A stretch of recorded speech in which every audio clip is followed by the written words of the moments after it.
শিক্ষার্থীবৃন্দ আসসালামু আলাইকুম। আজ আমরা সূচক ও লগারিদম সম্পর্কিত এই অঙ্কটি সমাধান করব। অঙ্কটি হচ্ছে এরকম যে 2 এর পাওয়ার -1 প্লাস 3 এর পাওয়ার -1 এর হোল পাওয়ার হচ্ছে -1 এর মান কত। সেক্ষেত্রে আমরা এটা সমাধান করি।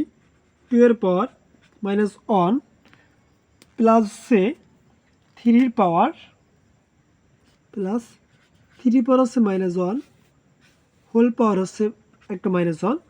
এখন একটা কাজ করি আমরা, কোনো কিছুর উপরে পাওয়ার 1 মাইনাস হচ্ছে 1 ওই রাশি, তাহলে সেক্ষেত্রে লিখতে হবে 1/2। আর 3 এর উপরে -1 মাইনাস 1 ওই রাশি, তার মানে হচ্ছে 1/3 টু দি পাওয়ার হচ্ছে -1। এখন দেখেন লসক করি। লসক হচ্ছে 3 দুগুণে 6, 2 যায় 3 বার প্লাস 3 যায় 2 বার, উপরে হচ্ছে -1। এখন দেখেন 3 আর 2 5 আর নিচে আছে 6 টু দি পাওয়ার হচ্ছে -1। কোনো কিছুর উপরে -1 মানে হচ্ছে 1/80, 1 হচ্ছে তাহলে 5/6। এখন ভাগ যদি আমরা ইন্টু করি তাহলে রাখতে পারি আমরা 1 ইন্টু, ভাগ ইন্টু হয়ে গেলে নিচের আসে উপরে আর উপরে আসে নিচে চলে আসে।